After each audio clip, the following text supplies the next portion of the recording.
Snow fell thick enough to swallow the forest whole. Through the frosted scope, she saw her unit's emblem reflected on the helmet of the man ordering her execution. An hour ago, they called her God's Eye. Now they called her a target. Wind screamed through the pine tops, the trigger cold against her fingertip. No support, no extraction. Just one bullet for the truth and a vow never to die in a blizzard. The mission parameters were clean. Eliminate the target at 0200 hours, extract before dawn. Captain Diane Crawford settled into position on the ridgeline, her ghillie suit dusted white within minutes. The wind chill had dropped to -20, and visibility was deteriorating faster than the weather briefing had predicted. Viper 1, this is command. Target confirmed at coordinates Echo 79er. Wind at your position? The voice in her earpiece belonged to Major Owen Blackwell, her commanding officer for 3 years. Diane checked her anemometer. Gusting to 30 knots. Major, snow's getting heavy. Can you take the shot? She calculated distance. Drift. Drop. 1,200 meters through a blizzard was suicide for most snipers.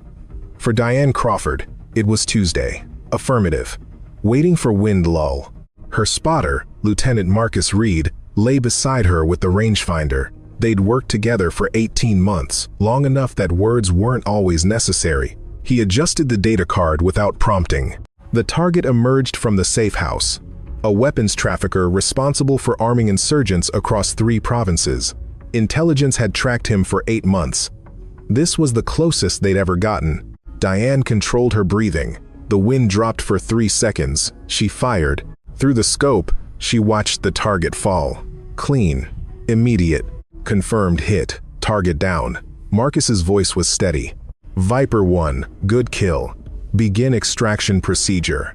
Blackwell's response should have been immediate. Instead, there was a pause, barely 2 seconds, but Diane noticed, command is updating your route. Stand by. Marcus glanced at her. The extraction route had been set for 72 hours. Changing it mid-mission violated protocol.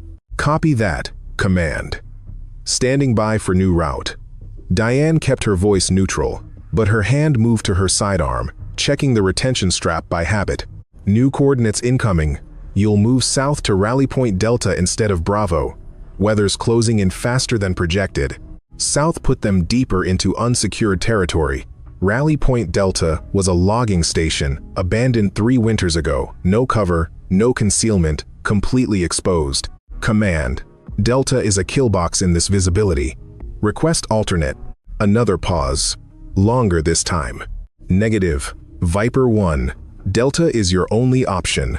Routes to Bravo are compromised. Move now. Marcus was already packing gear, but his movements were mechanical, trained.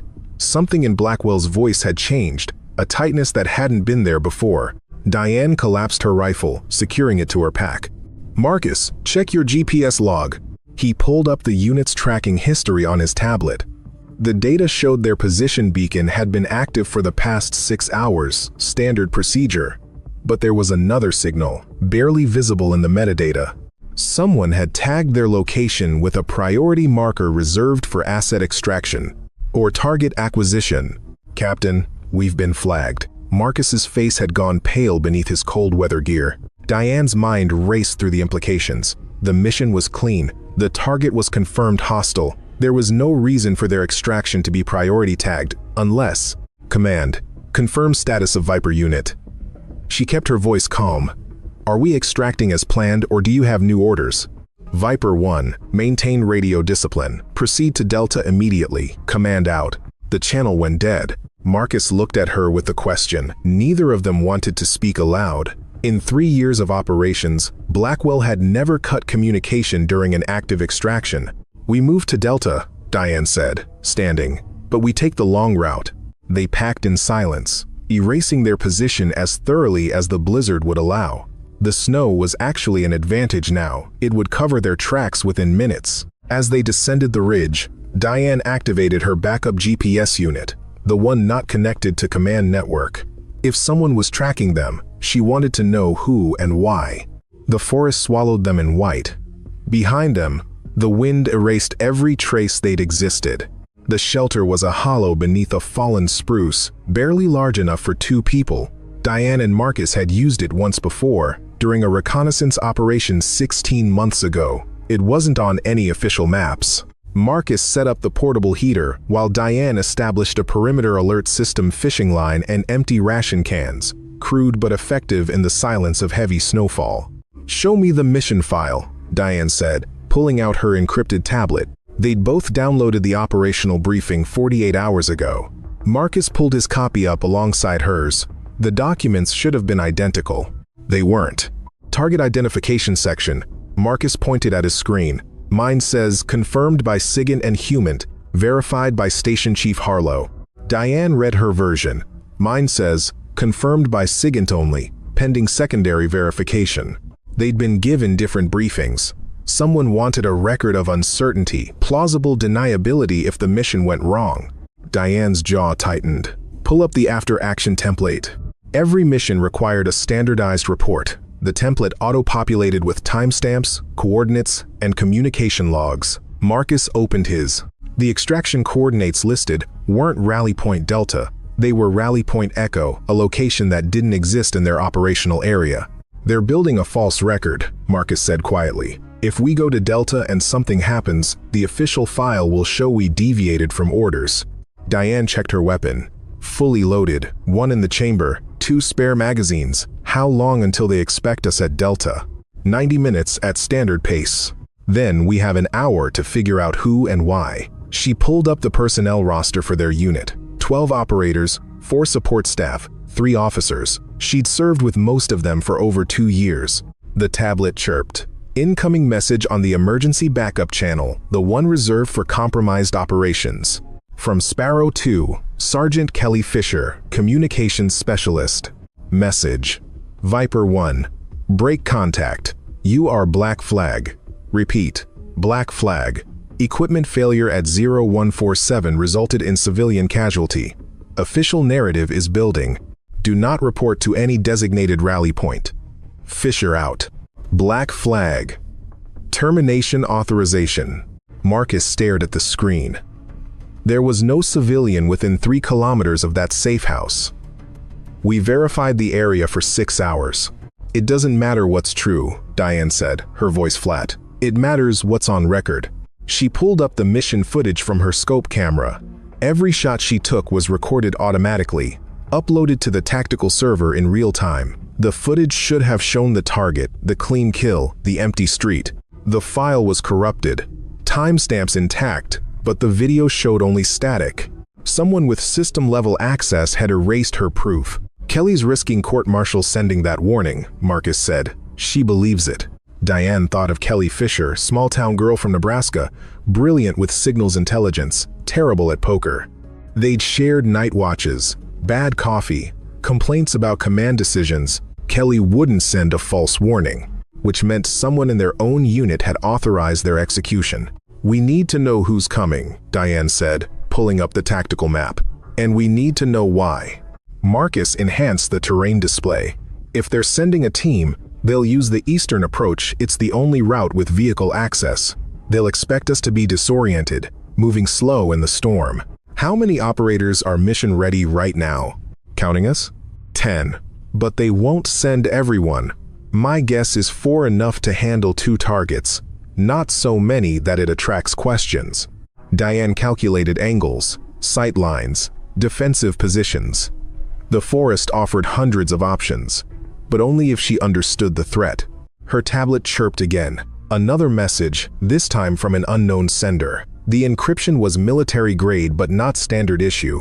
Message, Crawford. Data dump incoming. You have 12 minutes before proximity alert triggers. Move northwest. Evade, don't engage. You'll understand when you see it. A friend who remembers Budapest. Budapest. 3 years ago, a joint operation with Blackwell and 2 other officers. They'd lost an operator, Lieutenant Sarah Marsh, in an ambush that should never have happened. The after-action report blamed enemy intelligence. Diane had never believed it. The data dump loaded. Personnel files, communication transcripts, financial records. Someone had been selling operational intelligence for 18 months. The evidence pointed to multiple officers, including Major Owen Blackwell and Diane Crawford had just eliminated the one witness who could testify against him. They moved before the 12 minutes elapsed. Northwest meant deeper into the wilderness, away from all extraction points, into terrain where even satellites would struggle in the storm. Marcus carried the data on a hardened drive, wrapped in thermal protection. Diane led, her rifle ready, every sense tuned to the forest. The snow had intensified, visibility down to 30 meters, perfect cover for movement or ambush. "Captain, we can't run forever," Marcus said as they waded through a drift. "We need a plan beyond survival." "First priority is staying alive," Diane replied. "Second is getting this evidence to someone who matters. Third is making sure Blackwell answers for Sarah Marsh. Who can we trust?" That was the question. Their unit was compromised. Command structure couldn't be verified. Even sending the data electronically risked interception. "Colonel Rita Hendricks," Diane said. "She's at Northern Command, outside Blackwell's chain. She and Marsh were friends. If anyone will listen, it's her. Hendricks is 300 kilometers from here. Then we have a long walk." The proximity alert came exactly when the message predicted a soft vibration from Diane's backup GPS. 4 signals, moving in tactical formation, approaching from the southeast. The kill team. "They're early," Marcus muttered, checking his own device. "Either they anticipated our route or Kelly's message was intercepted," Diane finished. "They knew we'd run northwest." She scanned the terrain. They were in a hollow between 2 ridges. Sparse pine coverage, snow accumulating in drifts that could hide or expose them depending on movement. Not ideal for defense, but workable. "Marcus, how good are you at making noise?" He understood immediately. "You're going to circle behind them. They're expecting 2 targets moving together. Give them what they expect." She handed him an emergency flare. 15 minutes. Then light it up and move hard north. Don't stop. Don't look back. "Captain." "That's an order, Lieutenant. This is my mess. Get that data to Hendricks." Marcus took the flare, his face grim. 15 minutes. Don't make me regret this. Diane vanished into the snow, her white camouflage making her a ghost in the storm. She moved in a wide arc, using the terrain to mask her approach. The kill team's formation was professional, 2 forward, 2 trailing, proper spacing, thermal scanners, active. She recognized the lead operator through her scope. Captain Jack Mercer, sniper instructor, the man who taught her how to calculate wind drift in Arctic conditions. Her heart stayed cold. Training was training. Betrayal was betrayal. The team advanced toward Marcus's position. She could see their heat signatures through the scope, tracked their movement patterns. They were prepared for a firefight, weapons ready, communication tight. They weren't prepared for the forest to turn against them. Diane fired once. Not at a person at the ice shelf above the trail.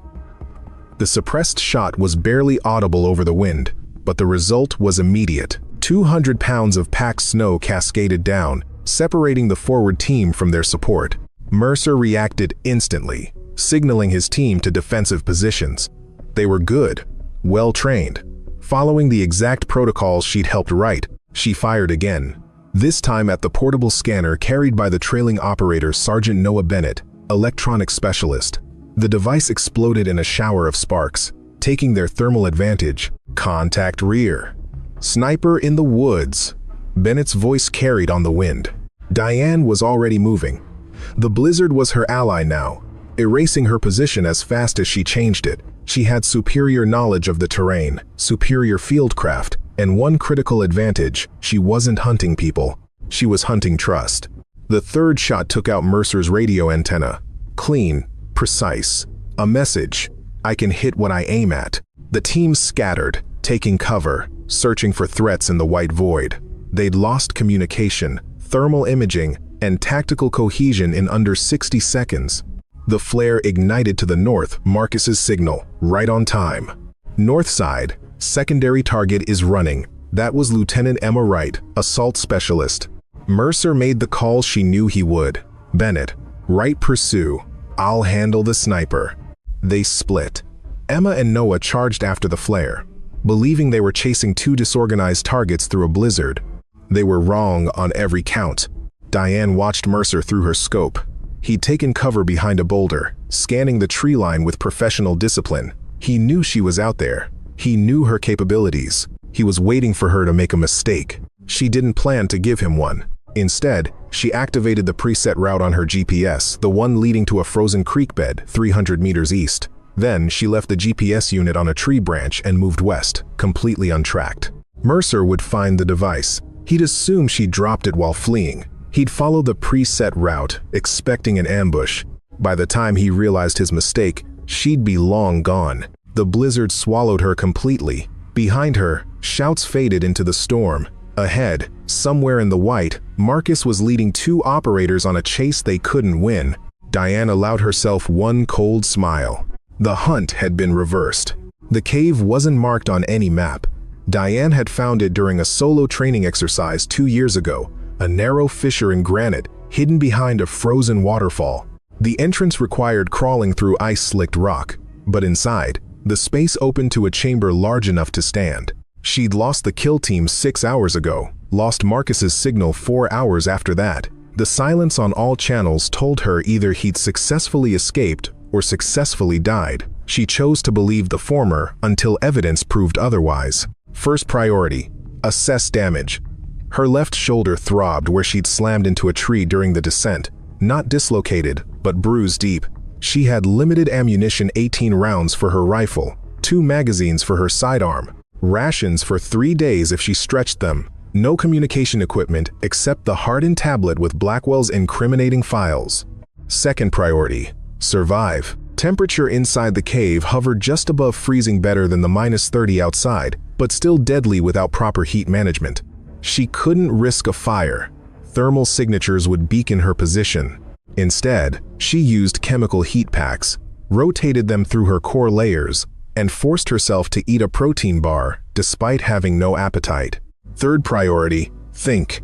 She pulled up the data dump on her tablet, reading through the evidence with fresh eyes. The pattern was clear once she knew to look for it. Blackwell had been selling mission parameters to enemy networks for 18 months. Not enough to compromise national security that would draw investigation. Just enough to give hostile forces advance warning, to shift their positions, to prepare defenses. It explains so many failed operations, so many near misses, so many moments when intelligence seemed just slightly outdated. Sarah Marsh had noticed. Lieutenant Sarah Marsh, signals analyst, brilliant and thorough, had flagged inconsistencies in enemy response times. She'd built a case file, requested an internal review. 3 days later, she was dead in Budapest. Officially, ambush. Unofficially, silenced. The evidence was there, buried in communication logs. Blackwell had accessed Sarah's secure files 4 hours before the mission. He'd altered the patrol route. He'd made sure Sarah was in the kill zone when enemy forces attacked. Diane had been there. She'd provided overwatch. She'd seen Sarah fall, had fired on the attackers, had screamed into the radio for backup that came too late. And Blackwell had written the after-action report, had praised Sarah's sacrifice, had pinned a medal on her coffin. Diane's hands shook with rage so pure it felt cold. She closed the tablet, controlled her breathing, pushed the emotion into a locked box. Rage was fuel, but discipline was survival. The question now, what would Blackwell do next? He couldn't let her reach Northern Command, couldn't let the evidence surface. He'd already committed to the narrative: equipment failure, civilian casualty, tragic accident. If Diane was captured alive, she could testify. Dead, she was just another operational loss. But killing a decorated sniper required justification. He needed her to resist, needed her to fight back, needed to frame her as having gone rogue, which meant he'd escalate, send more teams, expand the search grid, eventually involve local authorities, claim she was unstable, dangerous, armed. She had maybe 24 hours before the net became inescapable. 24 hours to cover 300 kilometers of wilderness in a blizzard. Impossible odds. But Diane Crawford had built a career on impossible shots. She checked her maps, plotting routes that avoided roads, towns, any place with security cameras or witnesses. The terrain was brutal. 3 mountain passes, 2 frozen rivers, endless forest. One route stood out. An old logging road, abandoned for 15 years, that ran within 40 kilometers of a regional airfield.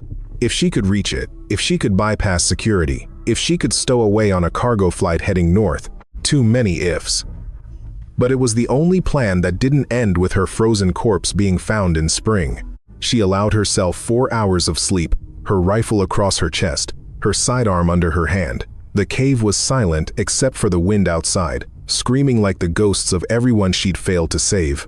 When she woke, the blizzard had eased to light snow. Visibility, maybe 60 meters. Enough to move, not enough to be seen. Diane packed her gear with mechanical efficiency. Every item had a purpose, every gram mattered. She left behind anything that couldn't help her survive or fight. Before leaving, she carved 7 marks into the cave wall with her knife, 1 for Sarah Marsh, 6 for the operators who died on missions compromised by Blackwell's betrayal. She didn't carve one for herself. She wasn't dead yet. The forest waited, white and silent. Diane stepped into it like a ghost returning home. The first trap was simple, a deadfall designed to injure, not kill. She positioned it on the most obvious approach route to the cave, the path a tactical team would take if they were tracking her last known position. The trigger was a tripwire made from paracord, nearly invisible in the snow. The weight was a precariously balanced log, frozen and heavy enough to shatter a knee. Diane didn't wait to see if anyone found it. She was already 2 kilometers away, setting the second trap. This one was psychological. She left her emergency beacon, the one linked to her official gear, activated in a hollow tree. The signal would draw searchers like a magnet, make them believe she was injured, desperate, calling for rescue. Anyone who responded would find only silence and snow. The third trap was information. She hacked into the local weather monitoring network's civilian infrastructure, barely protected, and uploaded a false report. Temperatures dropping to -40. Whiteout conditions expected, all air operations grounded for 72 hours. Blackwell would see the report. He'd assume Diane was trapped, that time was on his side, that he could afford to be methodical. He'd be wrong. While the kill teams searched in careful grids, following protocol, checking every possible hiding spot, Diane moved like water, finding the path of least resistance, never where they expected, always 3 steps ahead. She traveled at night, when thermal imaging was most effective, but human endurance was lowest. She slept during dawn and dusk, the times when light played tricks and searchers made mistakes. She ate while moving, never stopping long enough to leave a heat signature. On the second day, she found their forward operating base. It was a temporary structure, heated tents, generator, satellite uplink, 6 operators, rotating shifts, scanning the forest with military-grade equipment. They'd set up in a valley choke point, believing she'd have to pass through to reach Northern Command. They were right about the terrain, wrong about her route. Diane spent 4 hours in the sniper hide, observing their patterns. Guard changes every 6 hours, perimeter patrols every 90 minutes, communication checks every 30. Professional, disciplined, exactly by the book. The book she'd helped write. At 0300, when fatigue was highest and attention was lowest, she moved, not to attack, to steal. The supply tent was 30 meters from the perimeter. She approached from downwind, her movement slower than the falling snow, until she was close enough to hear conversations. Can't believe Crawford went rogue. She was solid. Blackwell says she cracked after the Budapest thing. PTSD, guilt, whole 9 yards. Still doesn't explain why she'd hit a civilian. Doesn't matter. Orders are clear. Find her, bring her back. Alive if possible. Diane filed away that last phrase. Alive if possible. Which meant Blackwell still needed plausible deniability, still needed to maintain the fiction of a rescue operation. She slipped into the tent through a ventilation gap, grabbed what she needed, encrypted radio, spare batteries, medical kit, and vanished before the next patrol cycle. Back in the forest, she activated the radio. It was keyed to command frequencies, which meant every word would be monitored. Perfect. Command, this is Viper 1, requesting immediate evac. I'm injured, running out of time. Position is. She rattled off coordinates 40 kilometers south of her actual location. Please advise, Crawford out. Then she destroyed the radio and moved north. Behind her, she imagined the chaos. Blackwell would have to respond to her distress call. Ignoring it would raise questions. But he'd know it might be a trap. He'd send a team, but carefully, suspiciously. And while they searched the southern sector, Diane would be crossing into the northern zone, getting closer to the airfield, closer to escape. On the third day, she intercepted a patrol, 3 operators, moving in standard formation. She recognized one, Sergeant Tyler Moss, demolitions expert, good man, terrible sense of humor. They'd served together on 4 deployments. Diane followed them for an hour, noting their equipment, their communication patterns, their stress levels. They were hunting her, but their hearts weren't in it. Good soldiers following orders they didn't quite believe. She left them a message carved into a tree where they'd see it during their next rest stop. I didn't kill any civilian. Check the scope footage timestamps. Ask why Blackwell erased them. Ask about Budapest. Ask about Sarah Marsh, Crawford. They'd report it. Blackwell would try to suppress it. But doubt, once planted, was hard to kill. That night, Diane reached the old logging road. It was exactly as the maps showed, overgrown, barely visible, but passable on foot.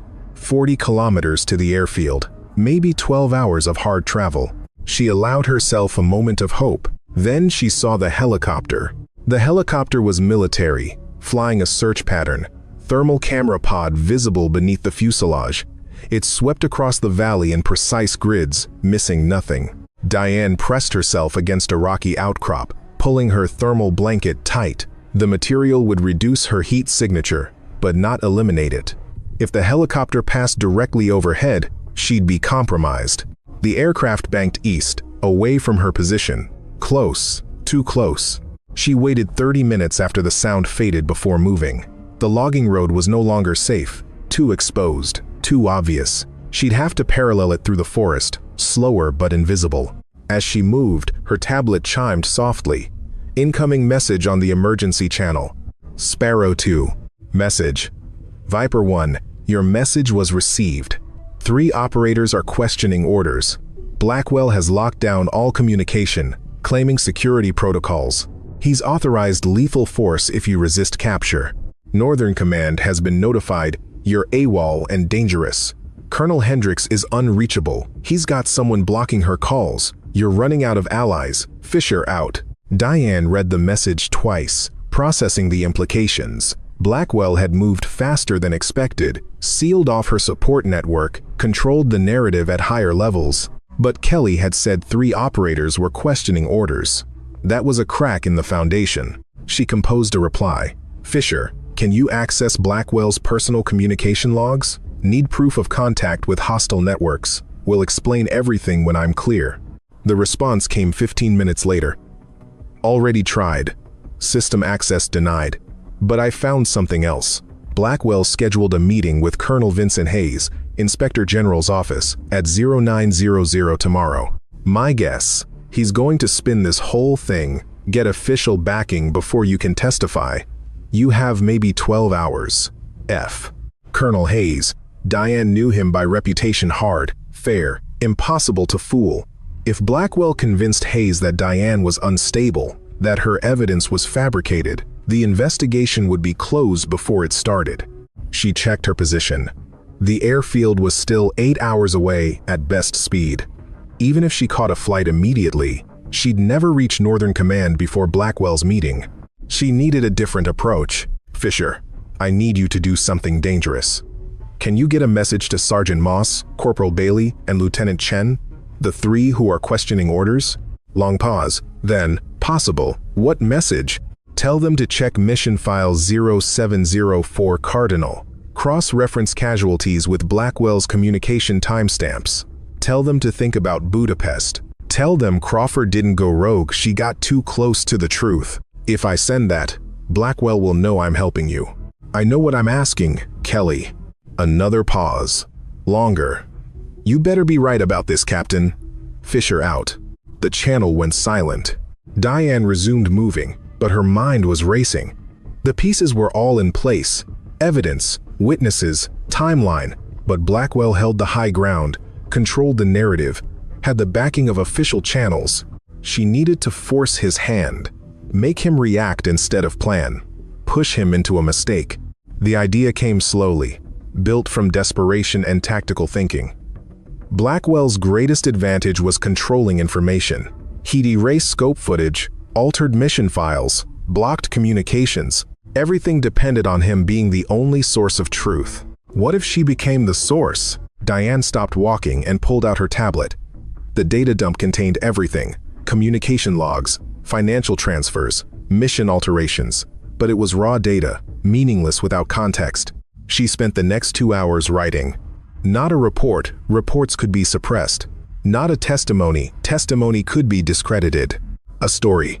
She documented every compromise, every suspicious mission failure, every piece of evidence pointing to systematic betrayal. She included timestamps, names, correlating events. She wrote about Sarah Marsh, brilliant, thorough, murdered. She wrote about Budapest, about the moment she'd realized the ambush was too perfect, too well-timed.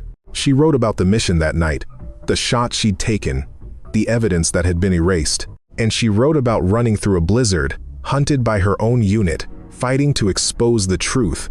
When she finished, the document was 30 pages. Comprehensive, damning, impossible to ignore. She encrypted it with a key that only Colonel Hendricks would recognize, a phrase from Sarah Marsh's favorite book, something only the three of them would know. Then she sent it. Not to Hendricks directly, those channels were blocked, but to 20 different recipients. Military journalists, congressional oversight committees, civilian watchdog organizations, international tribunals. The message was simple. If I die in the next 48 hours, open this. Captain Diane Crawford. The moment she hit send, everything changed. Blackwell's carefully constructed narrative was now racing against a timer. If Diane died, the evidence would surface automatically. If he captured her, she'd testify. If he let her escape, she'd talk. His only option was to discredit her so thoroughly that the evidence wouldn't matter, which meant he'd have to come himself. Diane checked her rifle, counted her remaining ammunition, 16 rounds. She hoped it would be enough. The airfield appeared through the snow like a ghost. 2 runways, a cluster of buildings, security fencing topped with wire. Civilian operations, mostly cargo flights heading north to mining operations. Diane watched from the tree line, noting patrol patterns. Light security, 2 guards, 1 vehicle, cameras at the main gate. Manageable. If she was just infiltrating. But she wasn't infiltrating. She was drawing Blackwell out.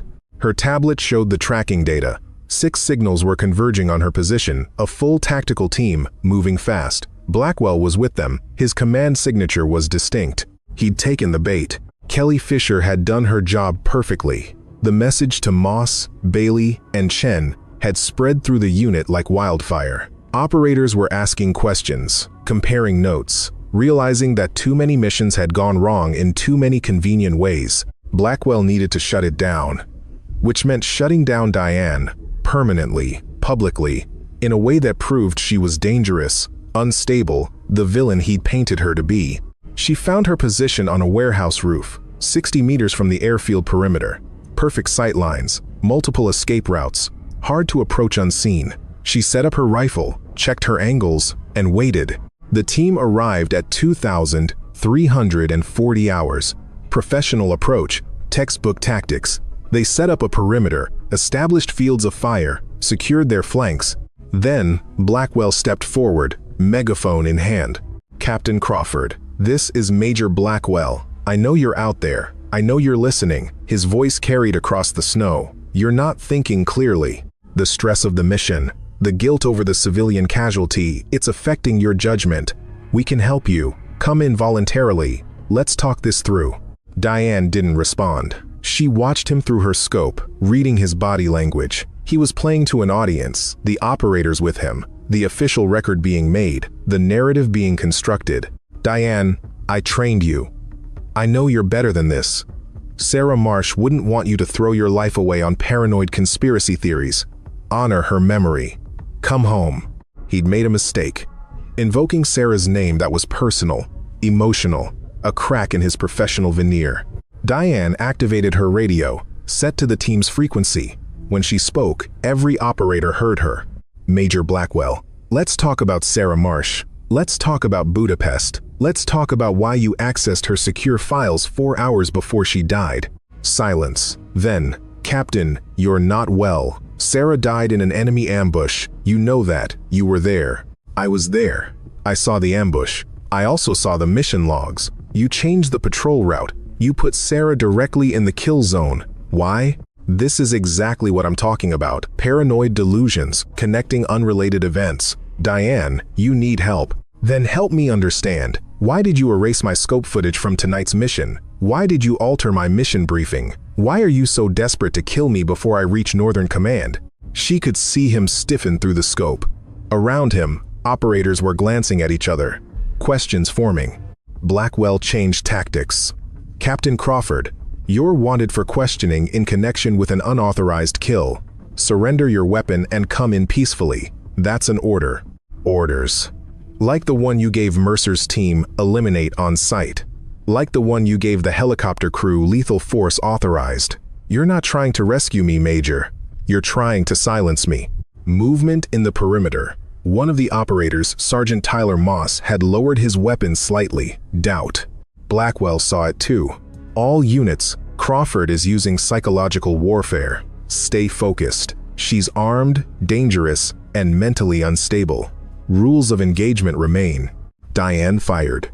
Not at Blackwell. At the floodlight mounted on their vehicle, plunging half the perimeter into darkness. Then at the radio antenna, killing their communication. Chaos. Operators scrambling for cover, searching for her muzzle flash, trying to coordinate without radios. She was already moving, sliding down the warehouse roof, dropping to ground level, sprinting toward the secondary position she'd established an hour ago. Behind her, orders shouted. Return. Fire tore through the space she'd vacated. Professional, controlled, but confused. She reached the drainage culvert, crawled through, emerged inside the airfield perimeter. The cargo plane was fueling, scheduled for departure in 20 minutes. The crew was in the operations building, running pre-flight checks. Diane had 20 minutes to end this. She circled back toward Blackwell's position, moving through shadows, using the terrain like water finding cracks. The team was still searching the warehouse, convinced she was dug in for a firefight. She found Blackwell near the command vehicle, talking into a backup radio. Through her scope, she could read his lips. Authorization for lethal response. Unstable and dangerous. Recommend. She fired. The shot took out the radio in his hand, passed within centimeters of his ear. Blackwell dove for cover, yelling orders. But his composure had cracked. The professional mask was slipping. Diane's voice came over every radio frequency simultaneously. Kelly Fisher's final gift, a system override. All units, stand down, check your mission files, check the timestamps. Ask yourself why Major Blackwell is so afraid of an investigation. Ask why Sarah Marsh died. Ask who benefits from keeping this quiet. She sent the data burst 10 seconds of evidence, compressed and uploaded to every device within range. Mission logs, communication intercepts, financial records. Then she ran. Behind her, the team was falling apart. Operators arguing, demanding explanations, questioning orders. Blackwell's voice rising, desperate, commanding. The cargo plane's engines were warming up. Diane reached the loading ramp, slipped inside behind a pallet, found a space among the freight. The plane taxied, lifted, turned north. Below, the airfield lights disappeared into the storm. Diane allowed herself one long breath. She'd survived. The evidence was distributed. Blackwell's cover was blown, but the cost was still coming due. Northern Command appeared through the morning haze, a sprawling complex of buildings, runways, and security checkpoints. Diane had jumped from the cargo plane during its approach, parachuting into the forest 3 kilometers from the perimeter. Her body screamed with exhaustion. 4 days on the run, minimal food, no sleep, but she was close, so close. Colonel Rita Hendricks was in that building. One conversation, one chance to make the evidence stick. Diane approached through the drainage system, a route she'd memorized during an exercise 2 years ago. The security upgrades since then were predictable motion sensors, cameras, patrols. She avoided them all. She reached the administrative building at 0600, before the morning shift change. Hendricks would be in her office. The colonel was famously punctual, always first to arrive. Diane climbed the exterior service ladder to the 3rd floor, bypassed a window lock with a shim, and slipped inside. The office was exactly as she remembered. Spartan, efficient, photos on the desk, Hendricks with her wife, Hendricks receiving her star, Hendricks and Sarah Marsh at graduation. Diane settled into the chair, facing the desk and waited. Hendricks arrived at 0615, coffee in hand, reading glasses perched on her nose. She stopped cold when she saw Diane. Captain Crawford. Colonel. Hendricks closed the door carefully, setting down her coffee with deliberate precision. You're wanted for AWOL, insubordination, and reckless endangerment. Major Blackwell has requested shoot-on-sight authorization. I know. Security will be here in approximately 90 seconds. I pressed my panic button the moment I saw you. I know that too. Hendricks sat down, studying Diane with the sharp eyes that had made her legendary in military intelligence. So, why are you here? Because you knew Sarah Marsh. Because you didn't believe the Budapest report. Because I'm hoping you're still the person who taught me that truth matters more than chain of command. That's a dangerous hope, Captain. It's the only one I have left. Footsteps in the hallway. Heavy boots. Hendricks didn't look away from Diane. Before they arrive, tell me one thing. Did you kill a civilian 2 nights ago? No, Colonel. I eliminated a confirmed hostile target.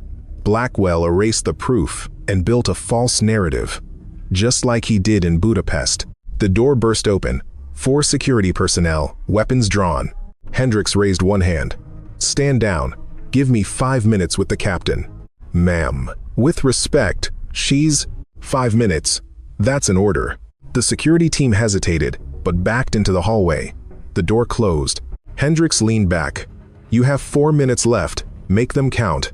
Diane pulled out the encrypted tablet and slid it across the desk. 18 months of evidence. Mission compromises, communication intercepts, financial transfers.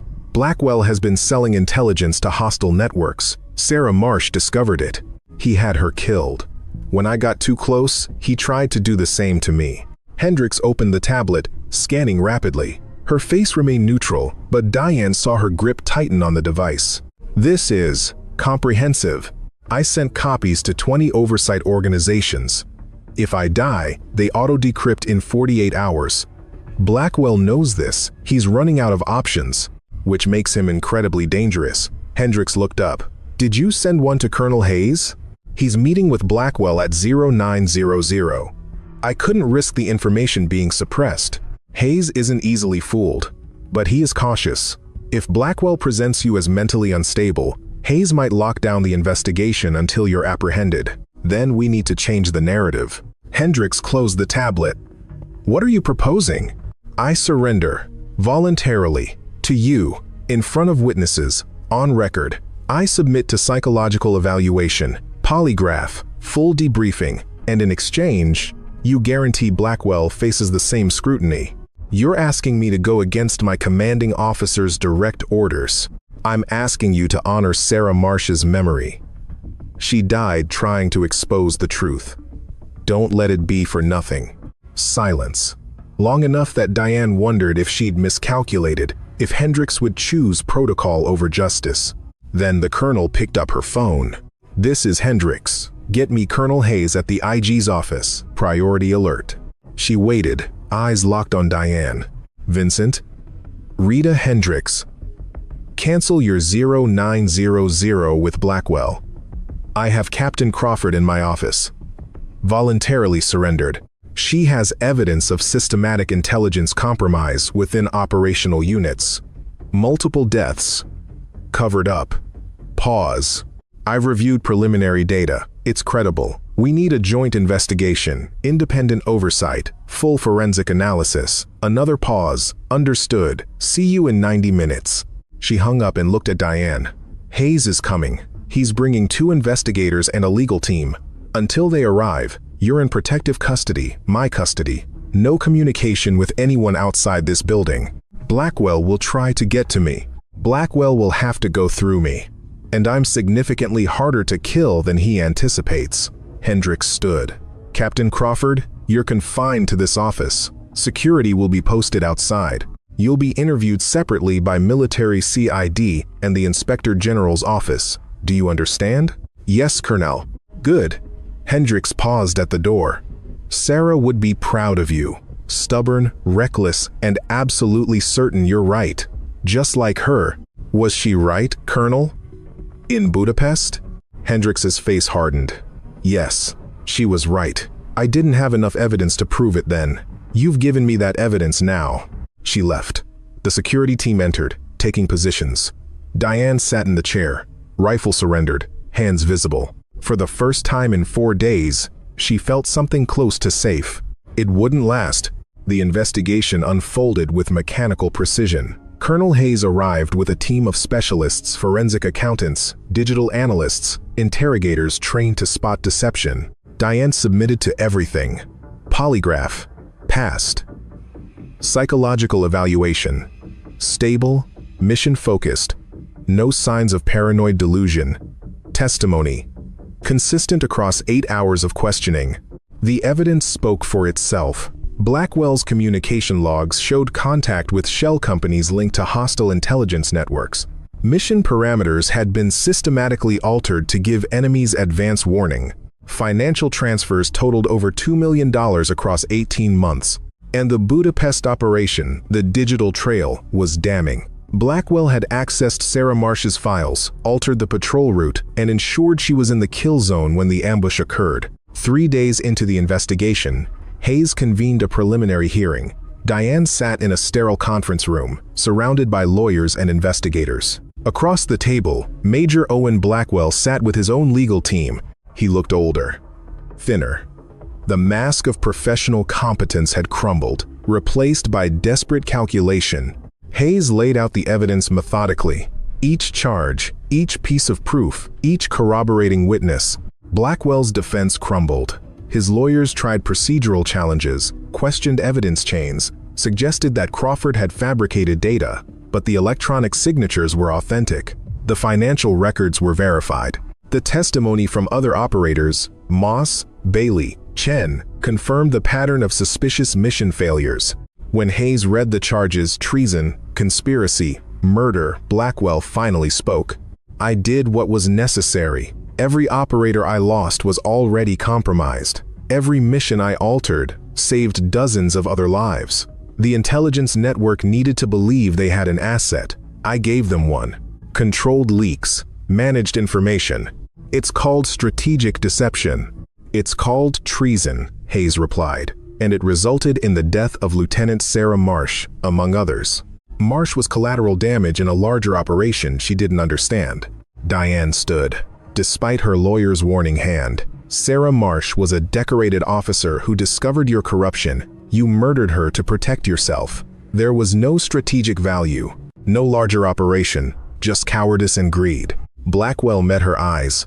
For a moment, she saw the man who'd trained her, who'd taught her precision and discipline. Then, the moment passed. Captain Crawford, you've always been too certain of your own righteousness. Too quick to judge. You think you understand combat? You've never made the hard calls, never sacrificed the few to save the many. I've sacrificed plenty, Diane said quietly, but I've never sold out my people for a paycheck. Hayes intervened. Major Blackwell, you'll have opportunity to present your defense at court-martial. Until then, you're remanded to custody. Rank suspended, security clearance revoked. MPs entered, placed Blackwell in restraints. As they led him out, he looked back at Diane one last time. This won't end the way you think. There are always consequences. The door closed. Hayes turned to Diane. Captain Crawford, you're cleared of all charges related to the recent operation. The civilian casualty claim has been determined to be fabricated. Your actions in exposing Major Blackwell's network are commended. Relief flooded through her. Thank you, Colonel. However, Hayes's tone hardened. You did go AWOL. You did evade lawful apprehension. You did discharge your weapon in unauthorized circumstances. While your motivations are understood, the actions themselves violated military law. Diane nodded. She'd known this was coming. You have two options: accept non-judicial punishment, suspension of rank, formal reprimand, reassignment, or face court-martial and risk a dishonorable discharge. What would you recommend, sir? Hayes considered. I'd recommend you accept the punishment and rebuild your career. You're a talented operator. The military needs people like you. People who can't trust their commanders. People who'll go rogue the moment something seems wrong. People who'll fight for the truth, even when it's dangerous. Diane thought of Sarah Marsh. Of the 4 days running through a blizzard. Of every compromise Blackwell had made that led to operational failures and dead soldiers. I'll accept the punishment, Colonel, on one condition. You're not in a position to negotiate, Captain. I want Sarah Marsh's record corrected. I want her posthumously credited with the investigation that exposed Blackwell. I want her family to know she died a hero, not a victim. Hayes studied her for a long moment. That can be arranged. Then I accept. The hearing concluded. Diane walked out of the building into morning sunlight. The blizzard had passed days ago. The sky was clear, painfully blue. Colonel Hendricks was waiting by the fence.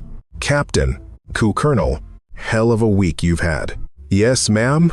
Hendricks handed her a folder. Sarah's corrected service record. Award ceremony is scheduled for next month. Her wife will be there. You should be too. Diane took the folder, hands shaking slightly. Thank you. Don't thank me. You earned this. Though I'd prefer if future whistleblowing operations involved slightly less dramatic escapes through Arctic conditions. A ghost of a smile crossed Diane's face. I'll keep that in mind. They stood in silence, watching planes take off in the distance. What will you do now? Hendricks asked. Honestly, I don't know. The military is all I've ever known. But after this, Diane trailed off. After this, you've proven you can't be broken, can't be corrupted, can't be silenced. Those qualities are rare, valuable. They're also inconvenient for chain of command, perhaps. But I'd rather have inconvenient operators who do the right thing than convenient ones who follow orders blindly. Hendricks turned to face her. When your suspension ends, come find me. I'm building a new unit. Oversight and accountability operations. We investigate the investigators. And we need people who've proven they'll go to hell and back for the truth. Diane met her gaze. That sounds necessary. It is. Think about it. Hendricks left. Diane stood alone in the sunlight, feeling the weight of the past weeks settle into her bones. She'd survived. The truth had surfaced. Justice, imperfect and incomplete, had been served. But Blackwell's last words echoed. There are always consequences. The court-martial lasted 3 weeks. Blackwell's defense team fought viciously, challenging evidence, questioning procedures, attempting to paint him as a deep-cover operative whose mission had been misunderstood. The panel deliberated for 6 hours. Guilty on all counts. 30 years in military prison, dishonorable discharge, forfeiture of all rank and benefits. Diane attended every day of the trial, sitting in the gallery, making sure he saw her, making sure he knew she'd kept her promise. Sarah Marsh's memorial service was held on a cold morning in November. Her wife, Amanda, accepted the posthumous commendation. When she saw Diane, she crossed the room and pulled her into a tight embrace. "Thank you," Amanda whispered. "Thank you for making sure the truth came out." "Sarah did the hard work," Diane replied. "I just finished what she started. She always said you were the best shot in the unit." Looks like she was right about that too. The ceremony concluded. Diane stood before Sarah's memorial plaque, reading the corrected inscription. Lieutenant Sarah Marsh, intelligence analyst, died in service to truth and justice. Her investigation exposed corruption and saved countless lives. It wasn't enough, could never be enough, but it was true. Diane's suspension ended on a Tuesday. She reported to Colonel Hendricks' office at 0800, exactly as ordered. "Captain Crawford, welcome to the Integrity Operations Unit." The briefing room was small, just 6 other operators, all with similar stories. Officers who'd blown whistles, soldiers who'd refused illegal orders, analysts who'd uncovered corruption. Hendricks laid out the mission parameters. We investigate failures. We audit operations. We find the problems everyone else is trained to overlook. We're not popular. We're not celebrated. But we're necessary. Over the following months, Diane rebuilt. New missions, new challenges, cases that required precision thinking, not precision shooting. But she kept her rifle, kept her skills sharp, kept the memories of that week in the blizzard as a reminder of what happened when good soldiers stayed silent. 1 year after Blackwell's conviction, Diane received a letter. No return address. Postmarked from a military base she didn't recognize. Inside, a single line. Some of us remember what you did. Some of us are still watching. Thank you. A friend who served with Sarah.